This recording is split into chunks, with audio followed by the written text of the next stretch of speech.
looking for some items and were wondering if you could help. No matter what you're looking for, you'll find it in your Dickens store. There's so much more for you to see. Dickens make it easy.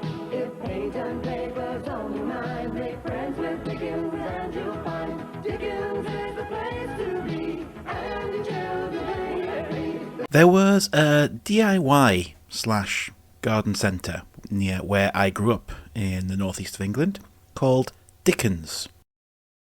It wasn't actually Dickensian themed, sadly. It wasn't all cobbled streets and street urchins, although it did have this incredible exotic fish section that was really dark and mesmerising and magical for a kid.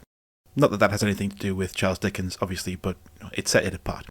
I'm reliably informed that Dickens is a northeast of England thing and other people in England didn't have them. Anyway, the fish section is not why I was excited to go there on a Sunday primarily, and it wasn't for the decking or the paint or the bathrooms either. Although, not to get sidetracked on this, but does anyone else really like those fake bathrooms where they don't have any walls and you're just in a bathroom but you're not in a bathroom? As a kid, I found those really amazing. Anyway, that's not the point. The point is, I went for a different reason than other kids. Other kids loved the ball pit. That slides in a ball pit. It was like Funhouse, the TV show brought to life. That's not why I liked it. I went for the fact they had a standing OutRun cabinet that I couldn't really use properly because I was too short.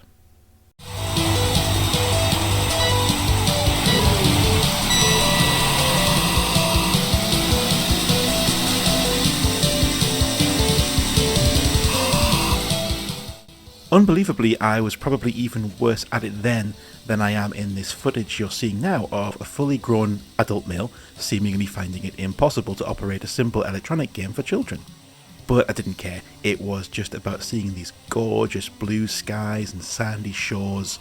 Those features that Sega would go on to be famous for, escapism in its purest form, genuinely escaping towards the horizon in what was at the time the most desirable sports car in the world, the Ferrari Testarossa.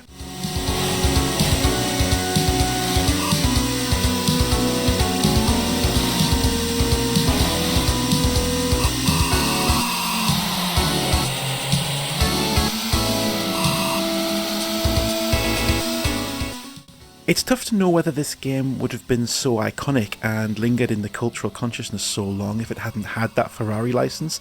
I know a lot of people remember the full sit-down cab that was actually modelled as a mini Testarossa, but it also had a lot to do with, once again, the cracking soundtrack. I'm realising actually just how important soundtracks are to these old games. I mean, just listen to some of this.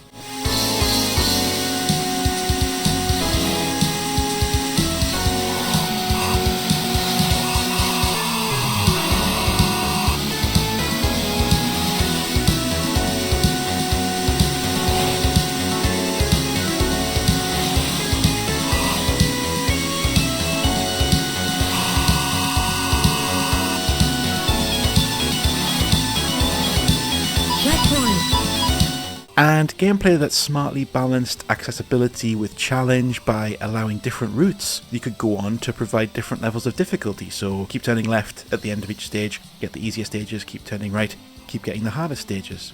There wasn't a huge amount of incredible backdrops or memorable scenery in the later stages, but as with most arcade games, most of us are only really going to remember the first level, and it was an absolute cracker.